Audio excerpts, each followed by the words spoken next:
Elliot too, Mr. Mags here. Today, I will be ranking all of the Sinnoh cross-gen Pokemon evolutions. Now, the Generation 4 games introduced a lot of Pokemon that were evolutions of previous gen Pokemon.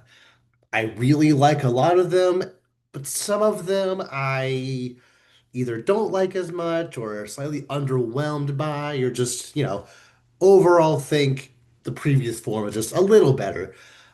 So today I think it'll be fun to give my opinion on all of them here. So let's start off with the criteria for how I ranked these Pokemon.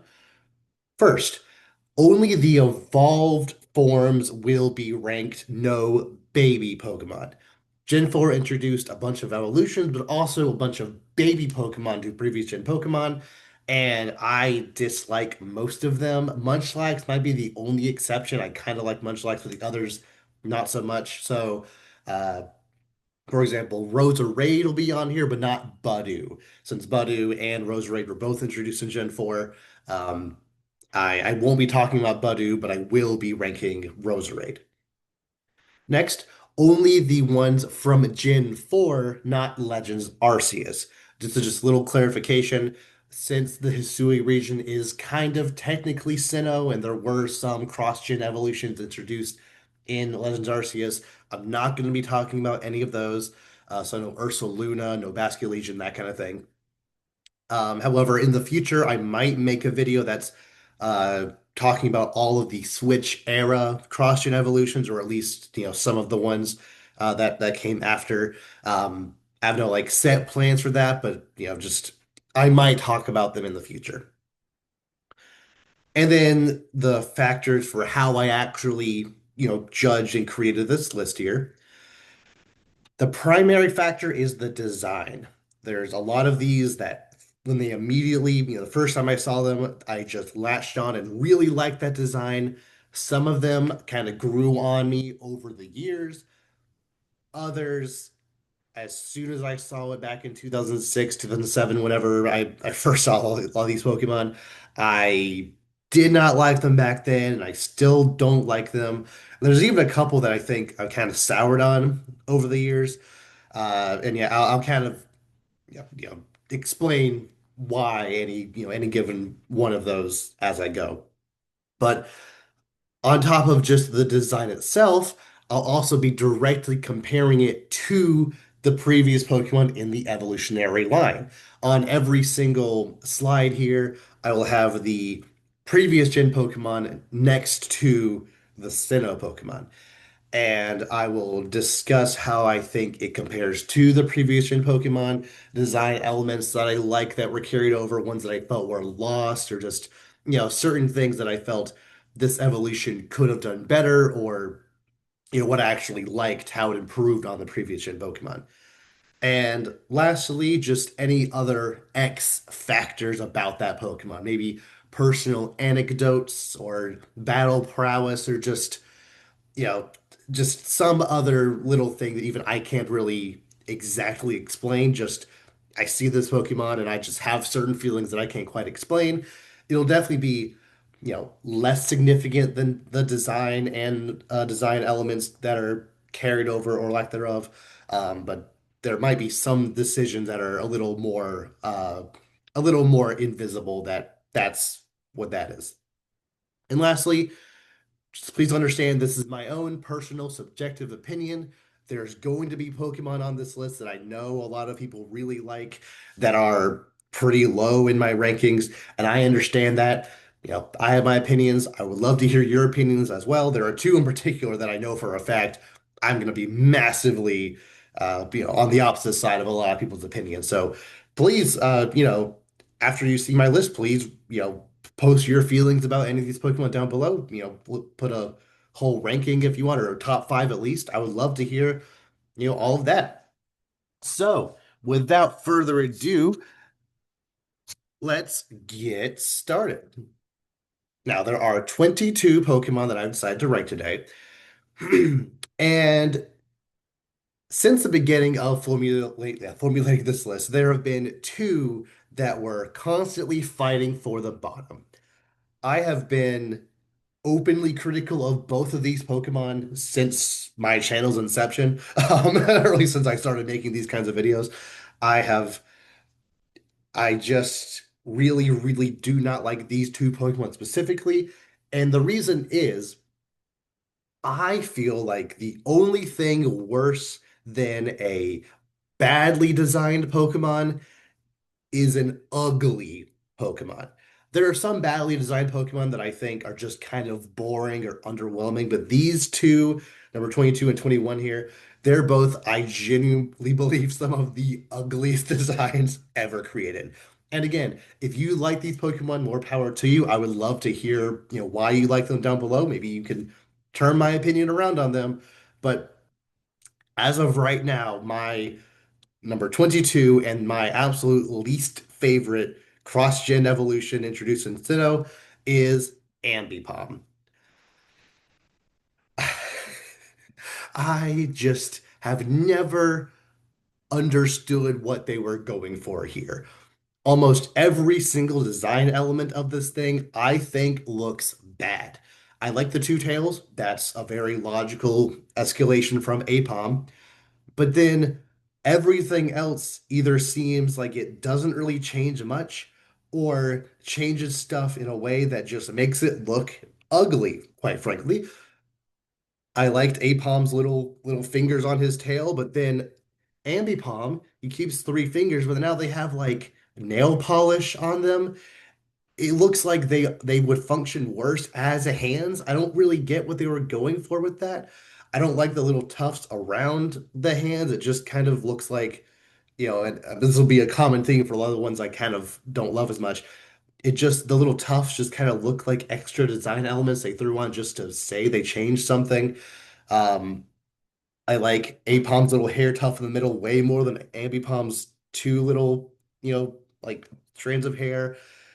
Apom's ears look more like they're a part of its head, whereas Ambipom that just looks like two circle or oval just kind of put on its head. Uh, Apom's eyes were more circular and looked way cuter, whereas Ambipom's whole face just kind of looks a little too human for me. I don't really like that they added the weird like triangle nose. His eyes are a different color. His feet are now all purple as opposed to Apom, which I liked how the brownish, tannish feet kind of broke up the purple a little more. Apom's ears being the same color as his skin, whereas Ambipom, his ears almost looked like they were infected. I just really do not like this Pokemon at all. I know there's not like a lot you can do to make Apom, to give Apom an evolution. But in my personal opinion, this is not the way to do it. And again, if you like Ambipom, please help me understand why down below. But yeah, I have gone on record a couple of times. I believe that I do not like Ambipom. It is one of my least favorite Pokemon. So, so yeah, that's why I firmly believe it is at the bottom of my list. And uh, another thing that kind of helped solidify it as number 22 is not that I love Apom, but I definitely like Apom more than I like the previous stage in the next slide. So the variance of my like to dislike is a lot bigger than what's coming up, even though I think I probably dislike number 21, Probopass, about as much as Ambipom. I overall like Apom a little more than Nosepass. So I hope that makes sense. But yeah, Probopass. This is another design that I genuinely just do not like almost any aspect of it. It just looks like I can't quite put my finger on it, but something about it just feels wrong. Like it feels like it's like almost making fun of multiple different stereotypes, and I can't quite put my finger on exactly like which ones or why. I don't really know exactly what they were going for with the weird head thing with like the mustache. I guess it's like magnetic, like like dust almost like as a mustache, and I guess that's an interesting concept, but just. I don't think it looks good on him. I don't like that they got rid of his feet. I guess the idea is that he's now like hovering magnetically, but I also feel like maybe you should have leaned even more on, the fact that he is focusing on the magnets and maybe make him an electric type, make him, if you're gonna add something on the top, make him like solar powered almost. I think that could have been cool. I don't really understand the three like little nose pads looking things around him. Like I'm not really sure exactly what those are doing there. Um, at least in this render here, the nose part almost kind of looks like it gets lost in the rest of the design. It doesn't really look like a big nose. And another thing that I feel like just fundamentally they got kind of almost wrong about this evolution is Nosepass's whole thing is that he's a compass. He always points north. Like that is showcased very well in the Legends Arceus game where uh, I think that's the Scarlet and Violet DLC too, where every single time you see a nose pass in the wild, they're always facing the same direction, presumably north. And I really like that. I think you could have leaned more into the compass aspect for a promo pass. And I guess they were going for like, oh, compasses, yeah, run on like the magnetic field of the planet. So I guess we'll lean more into like the magnetic aspect of this with promo pass. But then I feel like it just doesn't come across as well as it maybe should have. Um, so yeah, I just have never liked this design. I've never liked this Pokemon. Its battle prowess has never been good. It got a little better when it learned body press in Generation 8, I think, as of the Diamond and Pearl remix, it got body press. So that helps. Being able to use Iron Defense and then body press, that helps. But there's also a lot of other Pokemon that can do that arguably better. Like Bastiodon is in a very similar situation where it is a very defensive rock and steel type that got iron defense and body press combo in Generation 8, or at least has it now. So I don't really know why you would use Probopass over better rock and steel types, which makes me think, especially in a generation when Bastiodon was very prominent, they probably should have kind of course corrected a little bit and made it a rock electric type, especially since we didn't get one of those till many generations later. I think that would have at least helped it set itself apart. But you know, like I said with Ambipom, if you do like Purple Pass, please help me understand why down below. It's just one that I have never connected with and have honestly actively disliked it. Now, number 20, Tangrowth. Um, this is the first example of it's not an ugly Pokemon, but it is definitely a very boring Pokemon. They took essentially what they did was they took Tangela and just kind of stretched it out, made two arms bigger, and got rid of its boots. And I like his boots. Instead of had the little cute little boots, they just have his feet be little nubs. And they also gave him fingernails as well, like they did with Ambipom. I don't know why that was a thing. Like on two different evolutions, both evolutions where they evolved using a certain move, they both got like fingernail paint. That's a little weird.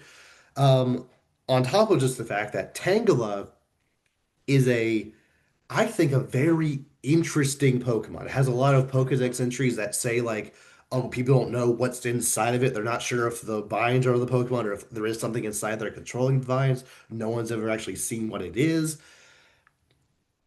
making me think, oh, its evolution could actually like have the little creature inside come out more and like, actually control the vines more. But then no, they just made a bigger clump of vines and like kind of showed more of it with like the bottom with like its legs down there. but that's just so uninteresting to me. On top of just the fact that for Tangela, you can see each individual little vine there within Tangrowth. It almost just looks like fur. It doesn't really look like it's covered in vines anymore. It looks like just it has fur. And that's way less interesting to me. Yeah, just nothing about Tangrowth has ever impressed me. It felt like just something they just kind of made last minute and just I don't know. I've never been a fan of it. I think there was a lot more they could have done with it, and the stuff they did add to it, I think makes it look just kind of bad. Um, like I said, I don't like that they got rid of the main personality of Tangela by de-emphasizing its vines and getting rid of its booties. I don't get it. So yeah, that's why it's number 20. Number 19, Lickilicky. Um, this is another one that I firmly believe is a kind of badly designed Pokemon. Which also, there's gonna be a kind of like a common theme across like some of these where just like how Tangrowth kind of de-emphasized the things I like about Tangela, Lickilicky also did that. Lickitung's like main features are its tongue and its tail. And then Lickilicky made its tongue and tail smaller. And I don't really get why. I also really like the fact I don't really like love Lickitung. It's not really a Gen 1 Pokemon I think about super often, but I do like the idea that it's like this weird little lizard, chameleon, frog creature thing. Like that is a Pokemon. That is a monster you keep in your pocket. It is very like I personally feel that is something that can only really exist in Gen 1 or 2 Pokemon. And then Licky over here, they just kind of made rounder and just kind of didn't really go anywhere with it. Like, you know, Lickitung, I like how his head kind of like just the design wise, his head moves like flows seamlessly into his body, into his tail, whereas Licky, I feel he's shaped more like a snowman, or like his head is round on top of a big round body. And then his feet and hands are pretty much the same as Lickitung. I don't really like the weird like hair curl thing. I think they're going for the idea of making him more baby-like with the bib and like the one hair curl. I guess that's what they're going for. Even his eyes are smaller and he has little like baby cheeks. I I guess the idea is that he ate so much that he became more childlike. I don't really get it. Um,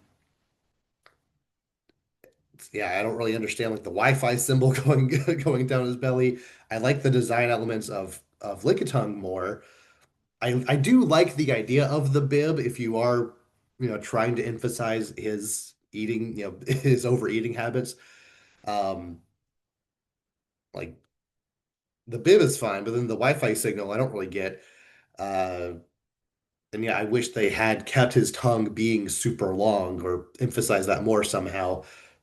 And then yeah, the tail they just kind of made a lot smaller. I don't really get it. Um, so yeah, that's not one that I've ever really loved, and I don't. It's it's also one that I haven't really heard many other people say a lot of positive things about either. So yeah, it's another one where the only reason it's above Tangrowth is because I personally like Tangela a little more than I like Lickitung. So the variance of my, of how much I like it is technically, more for Tangrowth. Like I dislike Tangrowth a lot more than I like Tangela as opposed to the variance of my, enjoyment for these two is a little smaller.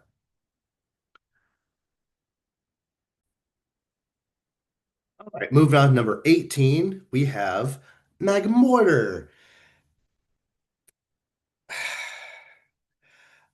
This is definitely one that I've kind of soured on over the years. As a design, I actually do quite like Magmortar. I I don't really love that it's like more rounded, which is another thing that, like I said, there's gonna kind of gonna be through lines with some of these Pokemon here. There's a lot of these Gen 4 regional evolutions that, or cross-gen evolutions that their idea to make it an evolved form is just kind of make it rounder. They did it with Lickilicky, they did it with Magmortar, they did it with a couple of others as well. So I think that wasn't exactly like the best way to go with this one. But I do like its shorter fire. I do in theory like its cannon arms. I don't really know where the little claws go when it when it goes into its cannon form, but I do in theory like its cannon arms. But when you look at it as an evolved form of Magmar, I think some cracks kind of start to form. And the best way to describe this is one of my all-time favorite tweets. I cannot remember who to actually like tweet it out, but one of my all-time favorite tweets is someone said, Magmar, just on a design, level, Magmar is a creature, is a monster that you keep in your pocket, whereas Magmortar is a Pokemon. Like, and he said that. I'm like, that just speaks to me so well because I agree somewhere between Gen 3 and 4 Pokemon stopped kind of looking more like real creatures and started kind of having these more rounded edges, started being a little more like just kind of started just having a different design philosophy. And it's not necessarily a bad thing, but it definitely shows itself when you're directly comparing, a previous gen Pokemon to an evolved form in a later gen. Like Magmar, it's clearly inspired by a bunch of different things. It has like a duck face, it has like a lizard body, it has a flaming tail. It is its own little creature that like I could in a way kind of see that thing actually existing. And then Magmortar, no, that is fully a fictional Pokemon. Like like it is a little hard to explain if you don't quite, get what I'm trying to say, but I think this is the best example. I think Lickitung to Licklicky is also kind of that. Um, but considering that Magmar is definitely inspired by more things than Lickitung was, uh, I think this is a better example. But this is definitely a great example of where I feel there are a couple of times where Gen 4 evolutions kind of lose design elements that I feel made the original Pokemon special. Like, for example, the duckbill. It's completely gone and now replaced with like a clown makeup mouth. That seems a little weird. I feel if you're going to add cannons onto this Pokemon, I think it would have been cool to like take the duck bill that is on Magmar and make it like a longer, you know, cannon mouth. I think that would have been cool. Especially, I'm pretty sure, I think Magmar is the Spitfire Pokemon. I could be wrong about that. If it is, I feel they really should have, taken that one step more and be like, oh, we're gonna have Magmortar be able to shoot massive, blasts of fire out through this like cannon apparatus.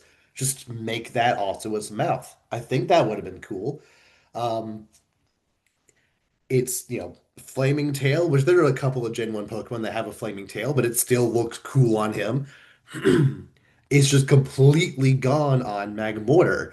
Now its tail is just like this little, I think it might be two different like flaming like little like things that kind of look like fire coming off his back. And I think that's way less interesting. Uh, you know, Magmar's back spikes are now, like, I think it's 4 or 5 back spikes now. I think it's the same number of back spikes, but it's there's two on either side, which like I don't know. I like that he keeps the back spikes, but I feel compared to the rest of the design, if anything, I feel the back spikes are now kind of out of place on this design. I do like that they kind of kept the two flaming things on Magmar's head, basically split them, put them on his shoulders, but still kept one in the middle. I do like that, but I don't really like the pink on its thighs. I guess the escalation of the like black bands on its neck and feet into black bands around his arms, neck and feet. I guess that's fine, but just like Lickilicky, I don't really love that they kept the exact same feet pretty much. I don't know. I like Magmortar as a design. Like I said, I actually do. I think it is a very imposing, like it definitely screams boss monster material here. But when compared to Magmar, it's definitely to me just a little underwhelming. Next up, number 17, sticking once again with the through line here, where Magmortar and Rhyperior both have cannon arms. I, I don't know exactly why. Ambipom and Tangrowth both have fingernail paint. Magmortar and Rhyperior both have cannon arms. I guess that's cool. Like I like how I at least like that Rhyperior's functionally makes more sense. Like, he doesn't like literally change his arm into a cannon. It like, he sucks up rocks into a hole in his hand and shoots them out. That's at least makes more sense on a function level, but it's still a little weird that they both got it. But whatever. Um, I have gone on record many times saying that I really like Pokemon that look like Rhydon. Rhydon, Nidoking, Aggron, Tyranitar, those are all some of my all-time favorite Pokemon. So just on paper, I kind of have a soft spot for the shape that Rhyperior is, even though it is just, a very similar shape to his pre-evolution. Like on paper, that is the only thing that's kind of putting it above Magmortar to me, just because its shape language is something that I personally like aesthetically.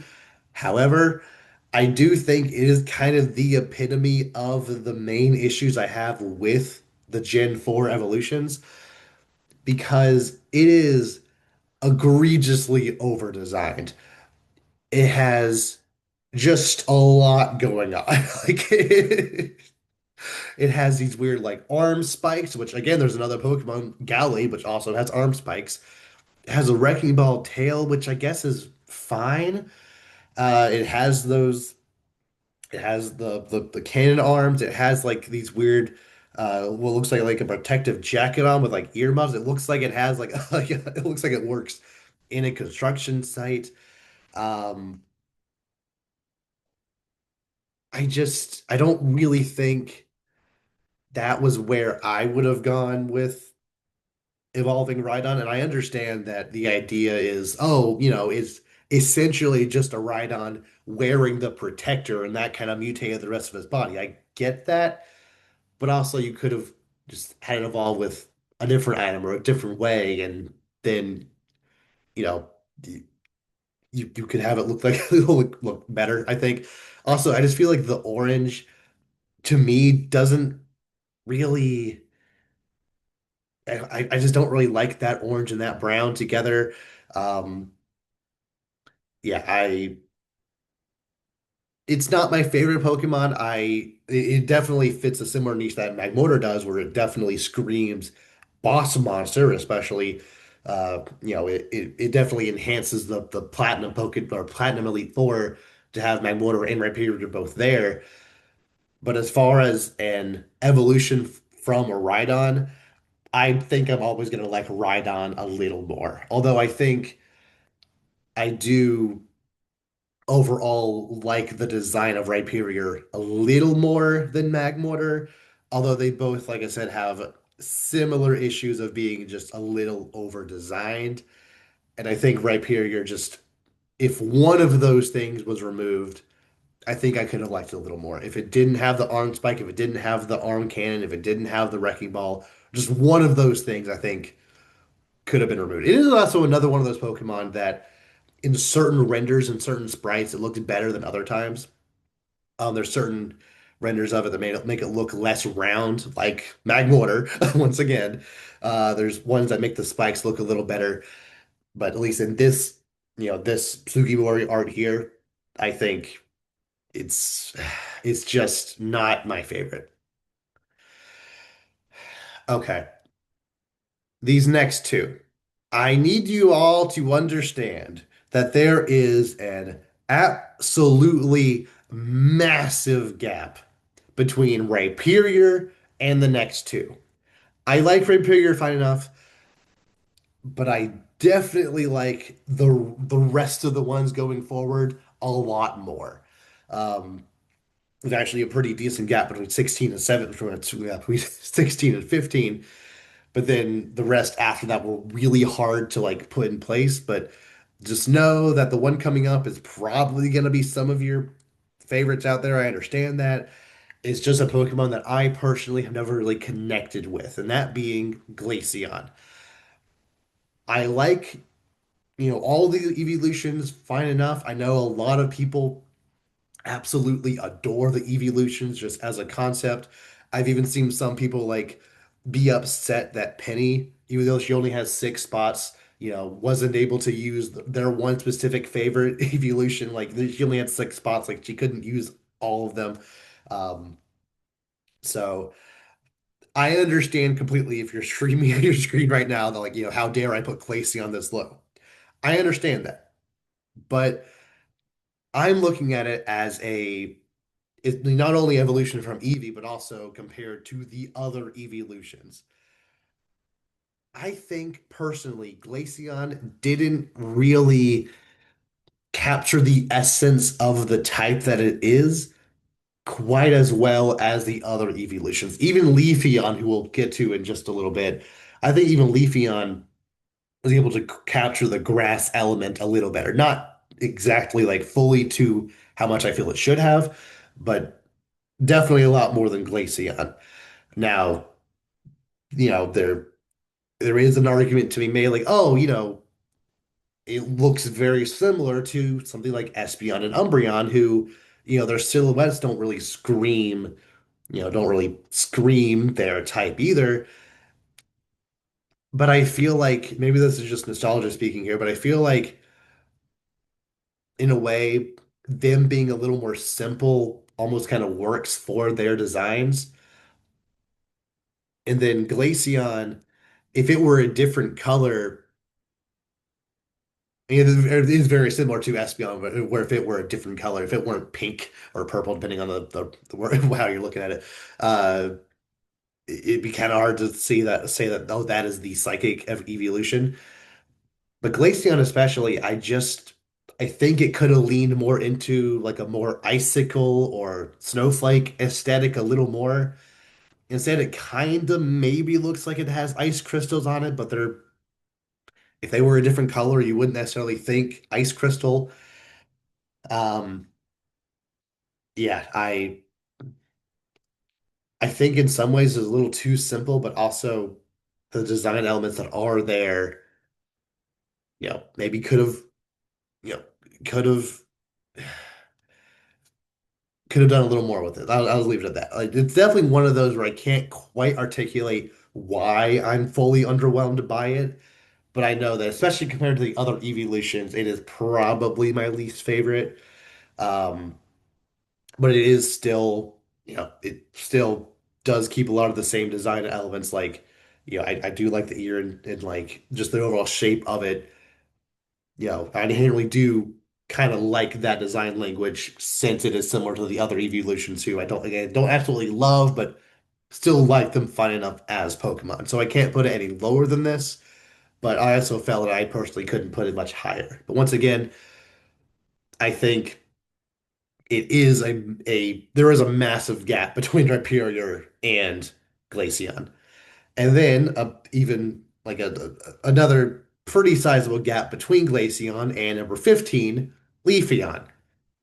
I do think this is a massive improvement over Glaceon, but I also do kind of think it could have done a little bit better like representing the type a little more.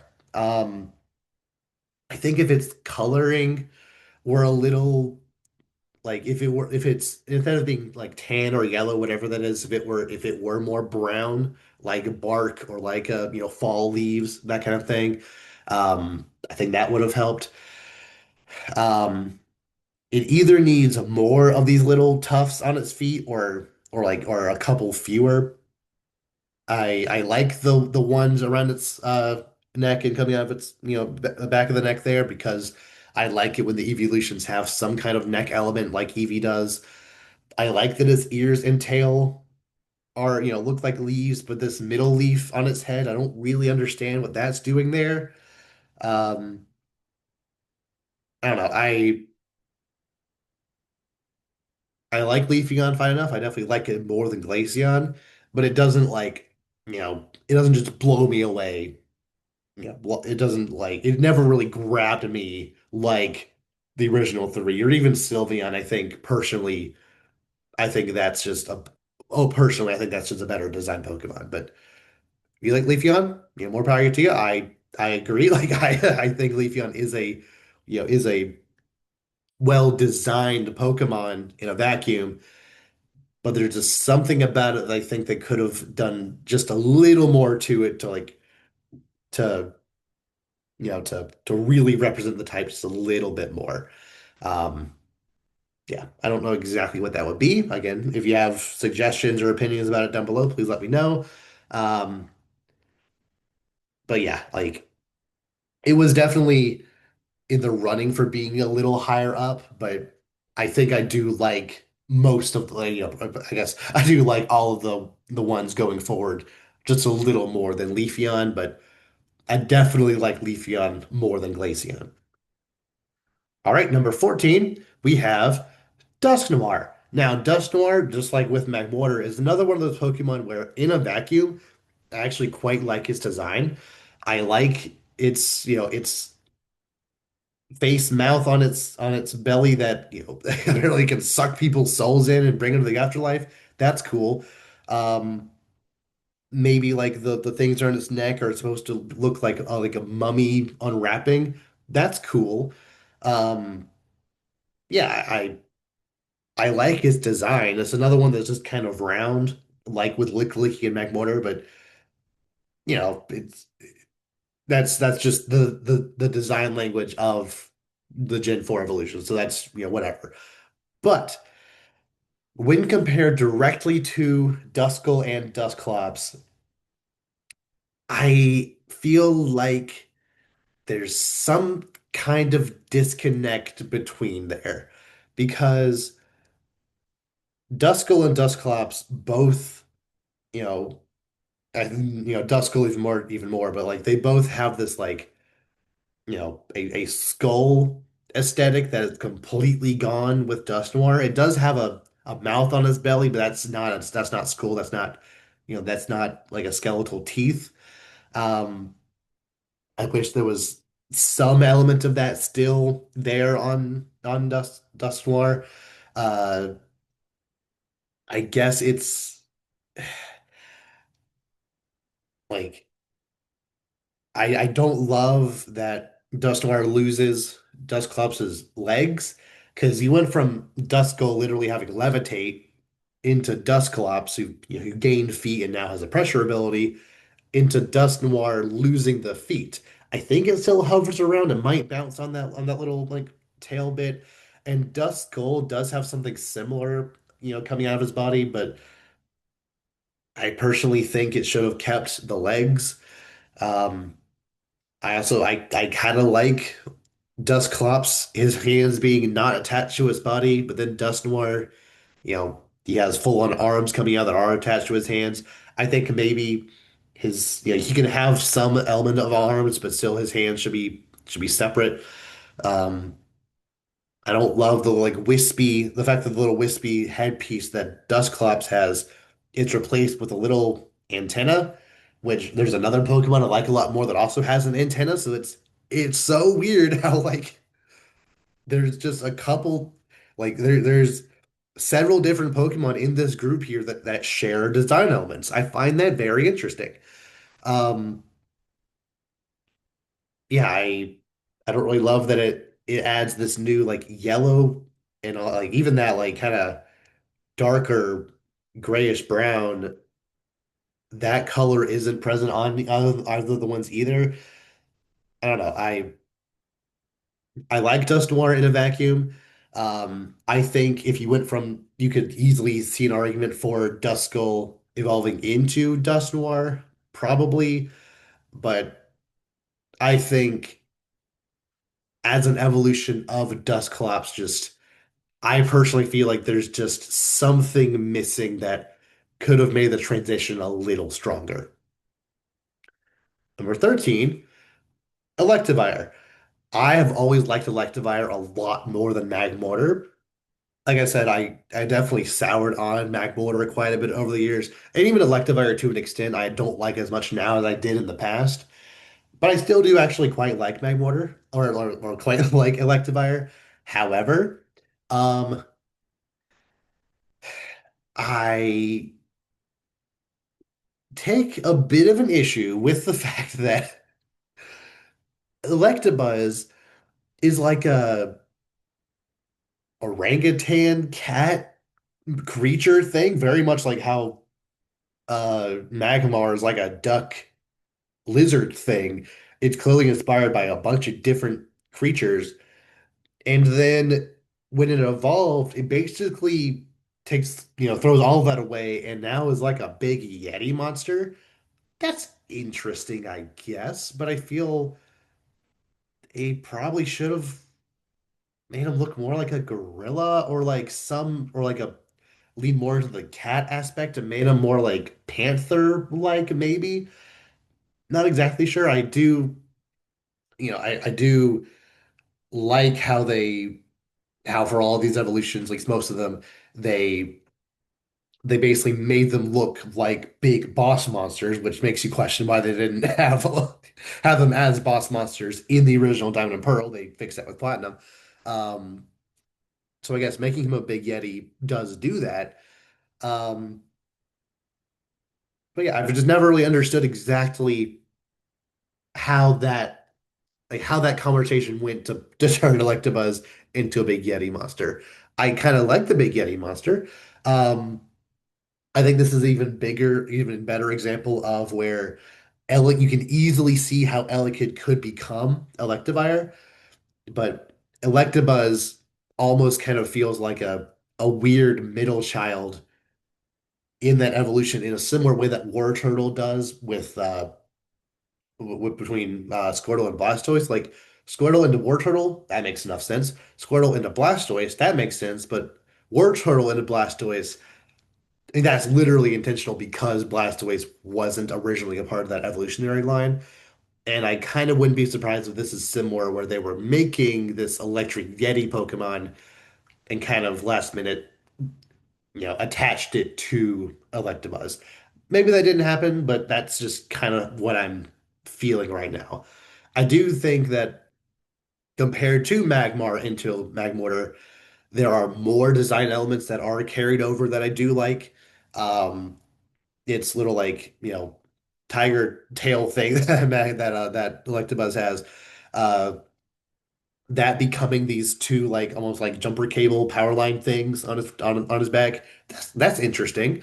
It keeps the two little like Tesla coil charge things on top. I do wish it maybe kept something in the middle, but that's whatever. Um, I don't love that they got rid of his teeth. Like, I really like the one tooth that Electabuzz has, but then they just replaced it with just regular teeth. I kind of wish he had kept that along with like the more like triangular eyes. Although that was a kind of a mainstay of Gen 1 Pokemon. A lot of Gen 1 Pokemon had those kinds of eyes.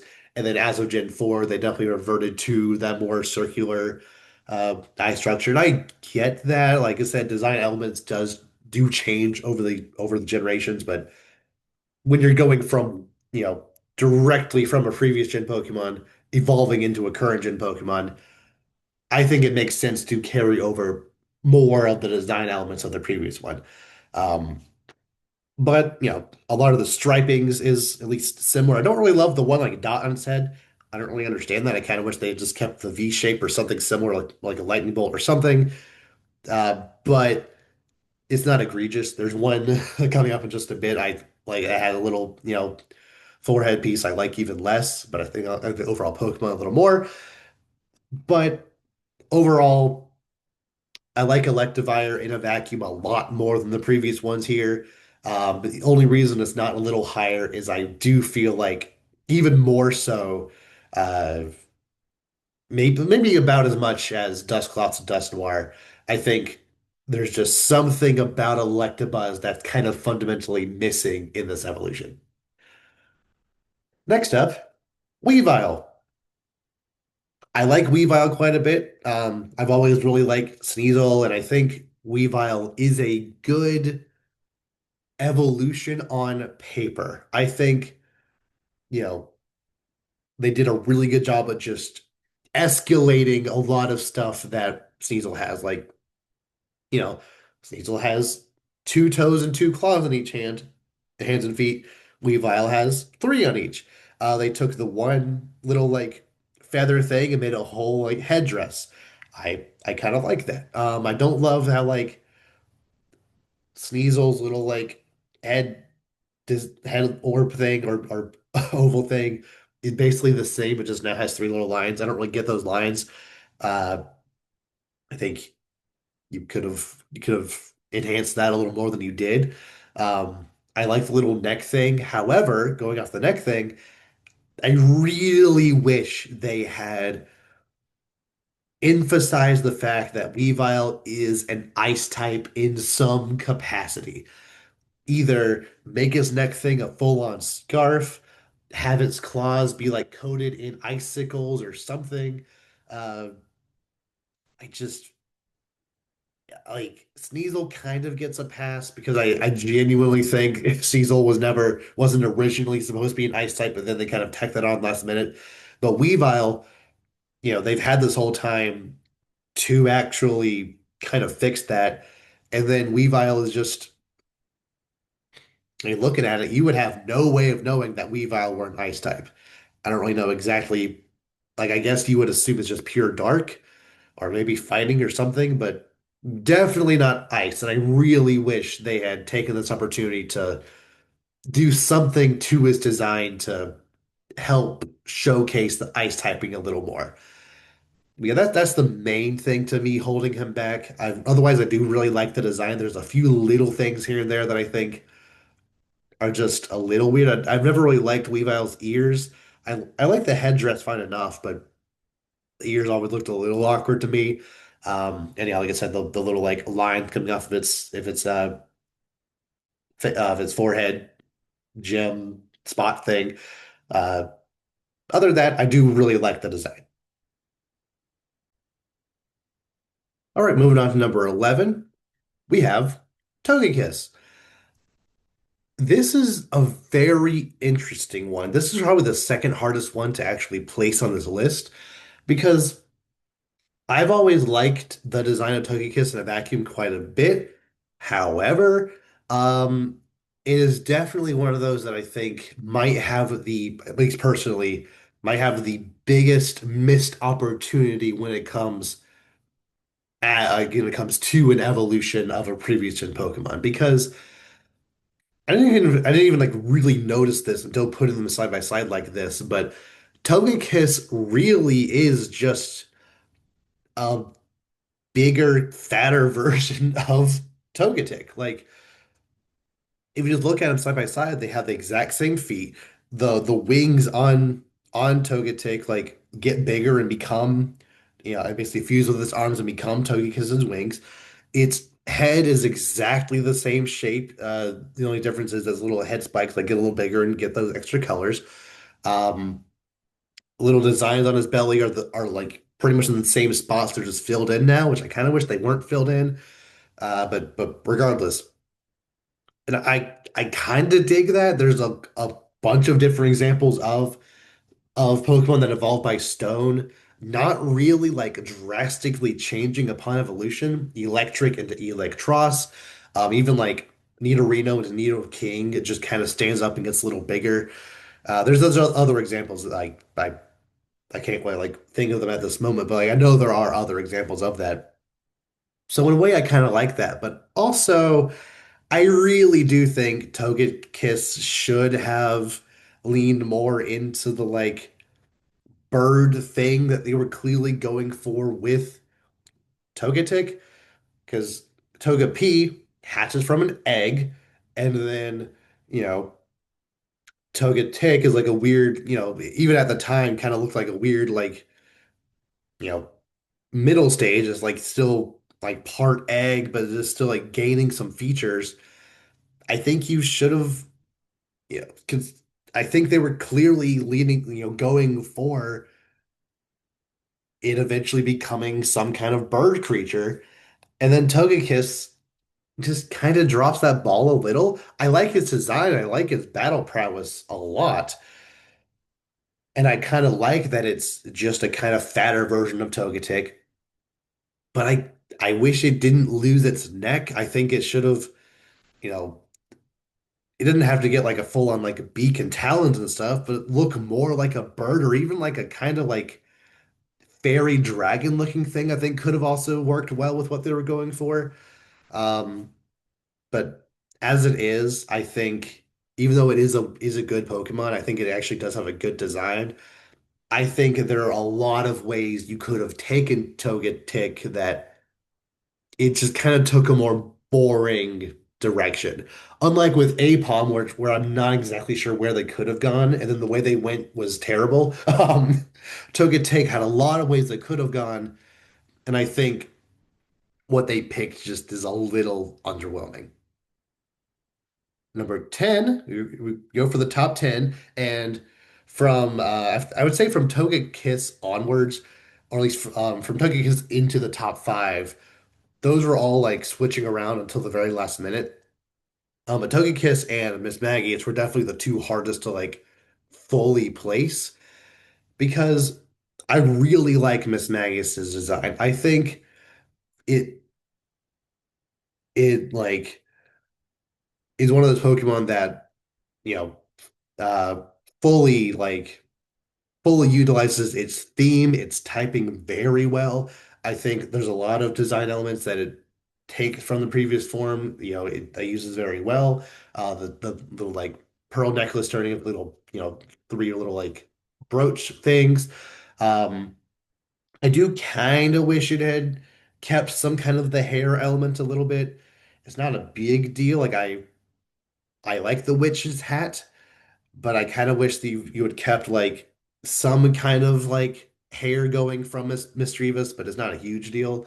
Um, the bottom like cloak, you know, uh, basically being the full form of Misdreavus's lower half is very good.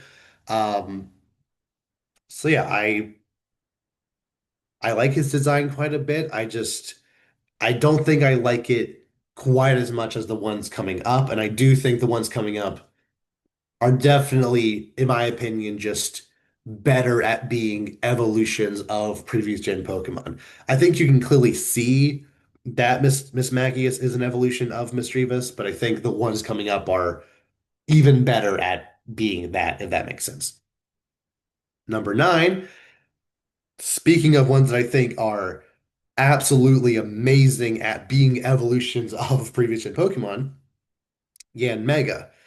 Yanmega, I think, is the gold standard for having a previous gen Pokemon evolve into a current gen Pokemon and just basically being in all intents and purposes, a more evolved version of that Pokemon.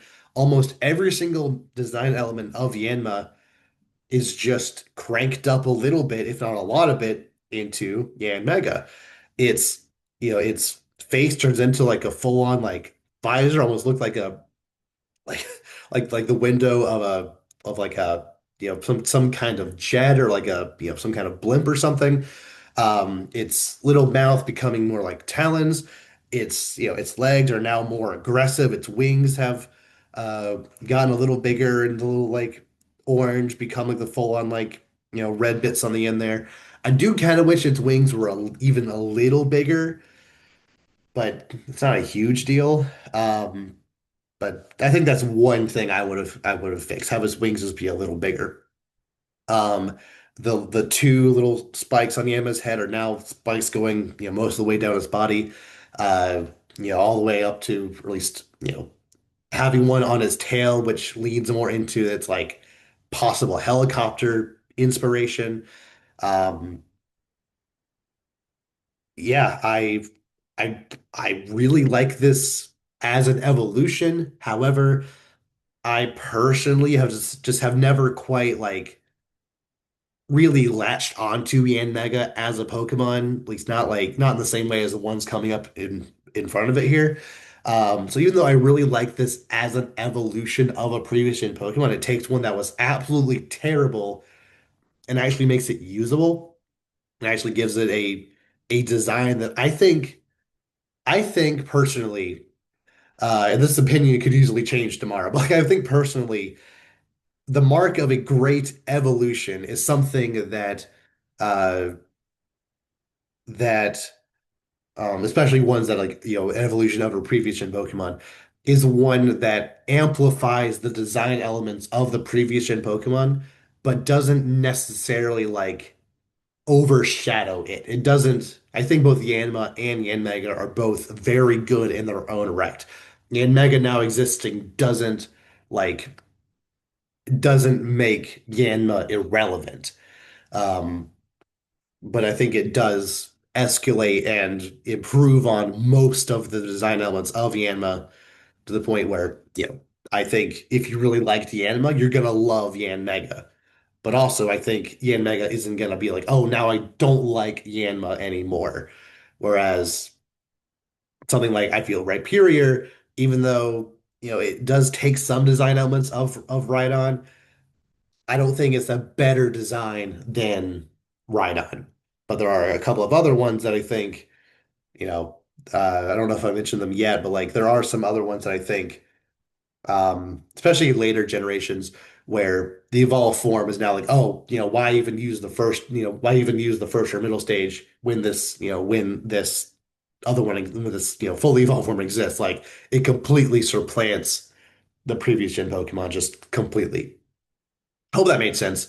Like I said, that opinion could change tomorrow. I could just be, saying whatever, but like at least in this specific instance, I think Yan Mega just as a design does a very good job at being an evolution of Yanma. However, I think that can only kind of take you so far. So yeah, only number nine. Number eight, Mamoswine.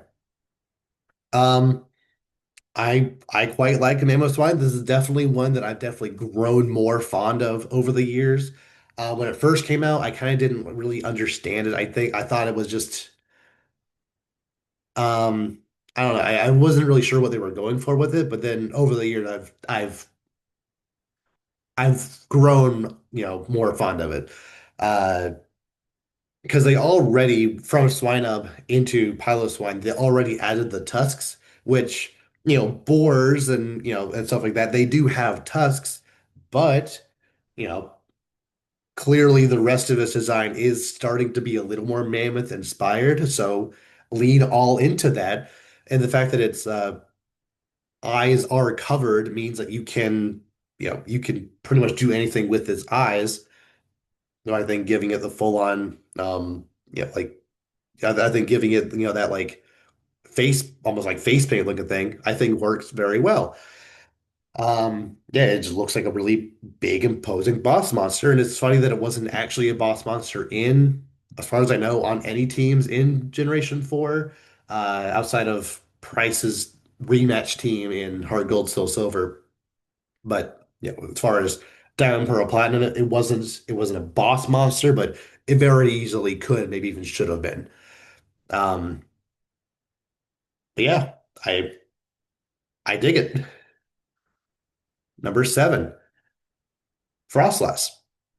This is another one that I have massively improved my opinion on over the years. When it first came out, I didn't even really like it all that much at all. Like I always really liked Glalie, and I think I still do like Glalie a little more. But Frostlass, I think it does everything it needs to very well, even down to the point where I think it emphasizes the ice element to it a lot better than Weavile and Glaceon did. Just even the two little ice crystals on its head, and that's kind of I think all it needs just to show that yes, it is an ice type. And I think the fact that Snorunt is so simple and they clearly already like have had this massive design change with Glalie. I think Frostlass not looking like either of them is perfectly fine.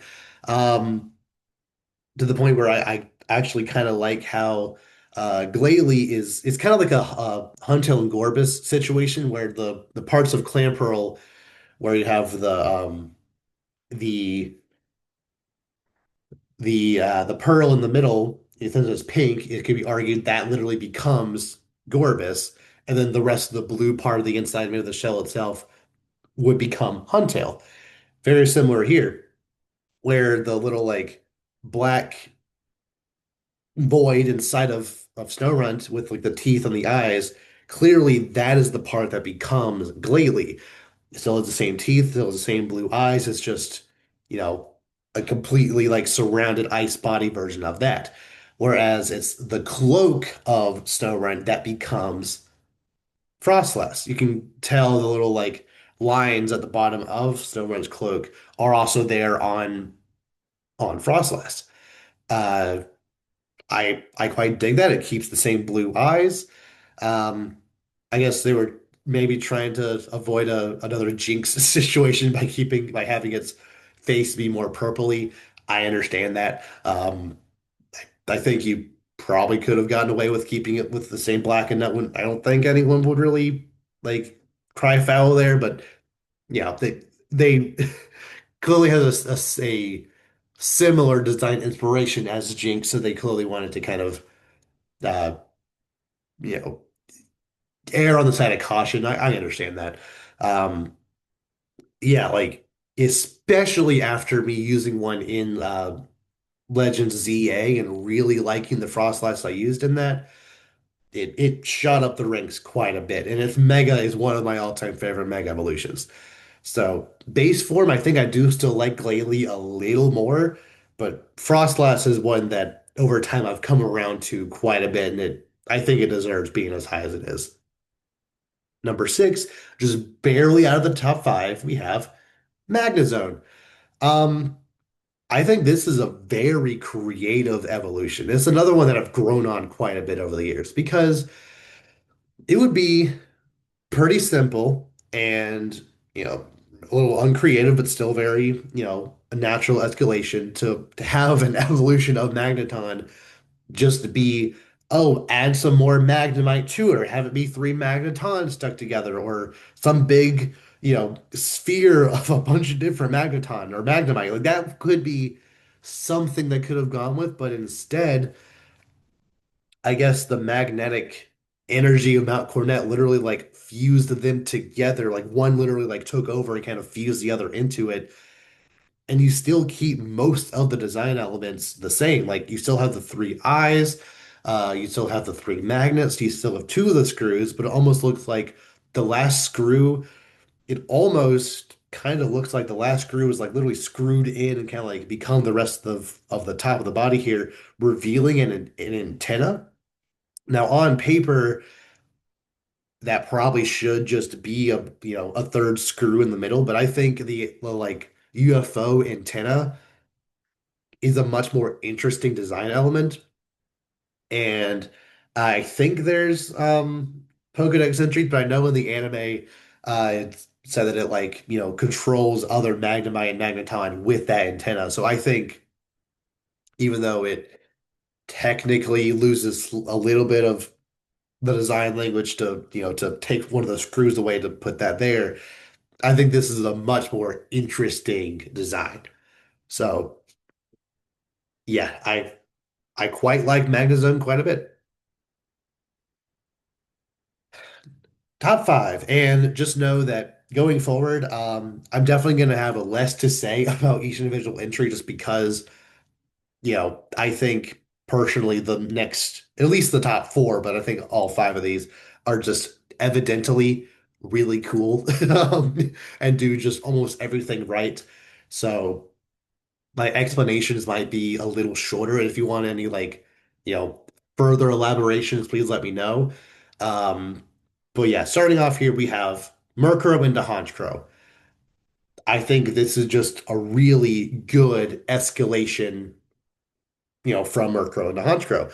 It is kind of funny that Murkrow, its hat almost looks like like it's supposed to be a witch's hat, but then when Misdreavus evolved, which is its counterpart, Misdreavus got the big witch hat, and Honchkrow got like a almost cowboy mobster hat type thing, and I really like that. Um, it's I think this is the best example of them just turning a previous gen Pokemon into something that's just like big and round. I think this is the best example. If anything, uh, I like I like this because it kind of like inverts the shape because Magmortar, Lickilicky, and Rhyperior, it's more like, egg shape with the bottom being a little bigger. I like the fact that like, it's shaped in a way where yes, it is like still more egg shaped, but it's in a way that allows its chest to like be puffed out and like, to help show its strength. Um, I don't really quite understand the white thing going down its front, but I think it does work. I like how they took the little red that is on Murkrow's tail and made that more of its color scheme. I like the little like crescent moon on its eye. I just really like pretty much every aspect about a launch growth. So yeah, good job. Oh, I've just, a few more things. I like how like its wings are more emphasized on Murkrow, at least here. You barely even see them, but the Honchkrow here, they're like it's like a flourishing cape almost. Like it just makes them look more intimidating. Yeah, it's a very, very good design. Number four, Gliscor. Yeah, I don't even think I need to say much about this. Like Gliscor is genuinely a lot of people's favorite Pokemon, and for good reason. I think, pretty much take everything that's said about Yanmega and just, apply it here, and you got it. Like the only thing that I think they maybe could have emphasized, like in the sprite here, that I like on a Gligar that they didn't utilize is the tongue. I kind of wish his tongue was still sticking out, but I guess they want to emphasize the fangs a little more, which I get. But other than that, almost every single design element is just an escalation from his. His two ears become like, bigger bat ears. His two fangs become like a row of fangs. His claws become like full on pincers. He clearly lost weight in the middle, which makes him look more like an emaciated vampire. His wings look more like a big like vampire cloak, vampire wings. His tail is longer with two prongs on the scorpion tail. Uh, it's just a very, very well made design, and I think this is a good example where you can have the color completely change, but because enough design elements do carry over, it you can clearly tell that it is an evolution of the previous Pokemon. Yeah, I think this is just a very, very well made, very cool, very good Pokemon.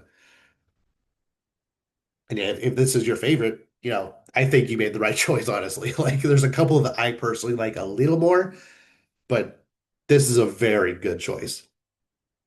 Number three, Roserade. I've always really liked Roserade.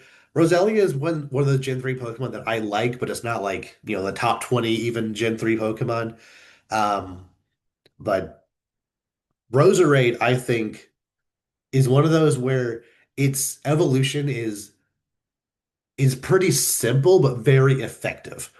It took the things that worked about Roselia and just kind of made them just a little a little better and like added some things, but it's not like where Rhyperior where they added so much that it looked busy and it just didn't really work. Whereas here they added just enough to escalate while still, while still feeling more pretty natural.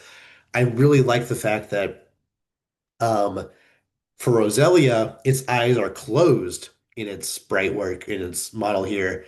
So then they decided the best way to evolve that is to give Roserade this like masquerade, like gentleman thief looking mask and to really emphasize the eyes now. I really dig that. Um, Yeah, I've never like quite loved the flowers. This is clearly a victim of the design language between Gen 1, 2, and 3, and then 4, kind of like rounding out the edges and putting overall a little less like detail on individual like parts of it. Because Rosalia's flowers, like those are very intricately designed flowers, and then Roserade, at least in here, not so much. I kind of wish the flower itself looked a little more like a flower. Not a huge deal. It just, you know, I think that's kind of the one main fumble that it has, but it's not terrible. So yeah, I dig it. Number two, Porygon Z. This is an amazing design.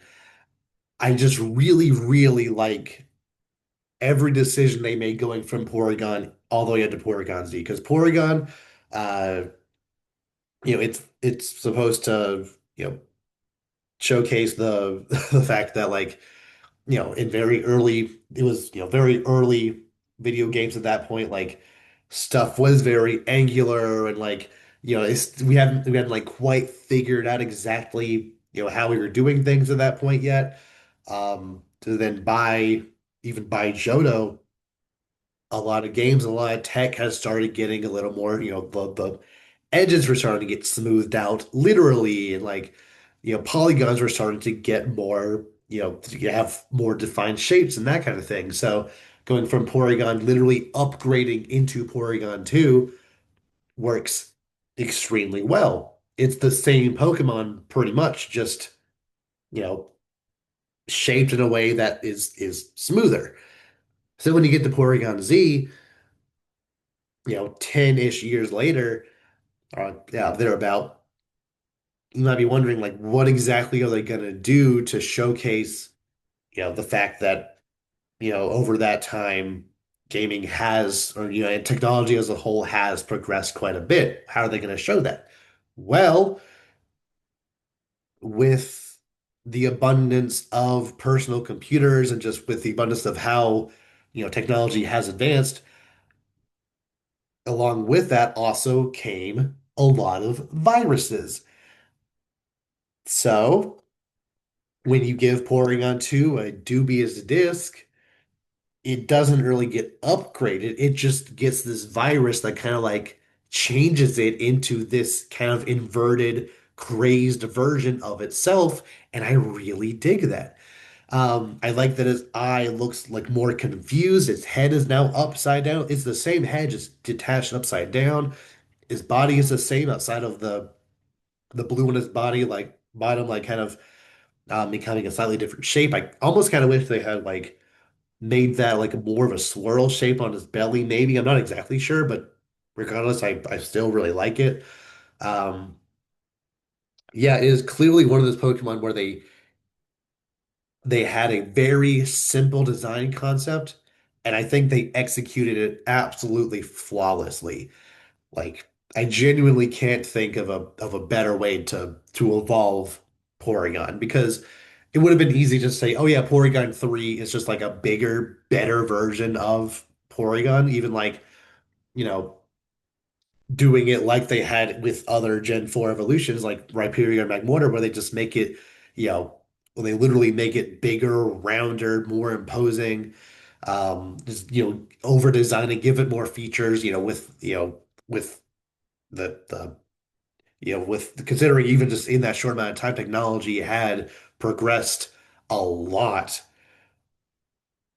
I think it would have made sense to do that, but instead they decided to be more simple, and that was very effective. I kind of wish that design language was implemented more with other Gen 4 evolutions, but as it is, Porygon Z is an easily top two Pokemon as far as, this list goes. But number one is a Pokemon that from the moment I saw it, I knew that was going to be one of my all-time favorite Pokemon. I I really liked this evolutionary line before, and I think like, you know, even now, I genuinely think that Gallade is a top five favorite Pokemon for me. I think that it does literally everything right with this design. It is a very not only a good evolution of Curlia, it is also a great parallel to Gardevoir. They both have those like almost like face fur spike things. They both have the one on the chest. I like that Gardevoir's kind of like goes out, where Gallade almost looks like it goes kind of out its back a little more. Um, it instead of like a flowing gown, it's now like the like skirt like kind of like folds around the entire legs. Uh, both Gallade and Gardevoir both have green arms, but they gave Gallade these like blade things. That's really cool. I don't really know exactly why they did that, but they did, and I like that a lot. Um, the only thing about Gallade that I think maybe two slight criticisms, they don't like take away from the design, but just two slight little things. One, um, I don't really understand the hip. I guess maybe when they were designing this, maybe they, had to be more narrow and thought it was missing something, so they added the little hip there. It's fine, it works. Um, it's just it's just a like slightly awkward. I think it works very well, but like, it's well enough, but I can see some people thinking that looks a little awkward. And the other thing is that its headpiece thing, that is a color that isn't present in any of the previous or anyone else in the evolutionary family. I almost kind of wish that was also the same red as the little chest spike, because Curlia has two. One clearly went into the chest, maybe the other, became the head fan. It's not a huge deal. I like that color. It works well with the rest of the design, but it's just one thing. If I had to nitpick, that is something I could mention. But I really don't think it's bad enough, even in the slightest, to to really knock away points. Um, but yeah, like it's just it's just always been a Pokemon that has really grabbed me personally. Um, you know, People really like Gardevoir, and I think Gallade you know, is in my opinion just as good, if not better, as a design. Um, and it helps that over the years, Gallade's kind of only gotten better. It gained the sharpness ability, it got the Sacred Sword move now. Like it's a really good Pokemon. I even like really like its Mega. I kind of hope in the future games they give it a better ability, since now Justified just doesn't really, or no, not Justified, it's Inner Focus, right? Yeah, Inner Focus. It's not a, I guess it's okay that I guess it's fine enough that it now immune to Intimidate, but like it doesn't really help it like outside of that. Um, yeah, like just give that sharpness or, some better ability. But other than that, like Gallade is one of my all-time favorite Pokemon. So yeah, congratulations, Gallade. You're, in my opinion, the best Sinnoh cross-gen evolution. So thank you so much for watching. Please let me know down below what you thought about any of the Pokemon I talked about today. What are your personal rankings? Are there any opinions I have that you absolutely disagreed with? If there are, I completely understand. I would love to have a conversation about that. I apologize if you felt I was a little too negative up top, but I feel like that's just kind of the nature of how these kind of list videos go. Like you're going to be talking about things you dislike, you know, and then talk about stuff you like. And unfortunately, I feel like humans in general just kind of have more to say about stuff they find more negative than positive. But I still feel like, you know, uh, I still feel like the ones that I did really like, I still feel like I was able to give a good enough explanation as to why I like them, and the ones I disliked, I still feel like, yeah, like I said, it is just my personal feelings. If you disagree with that, please let me know. Um,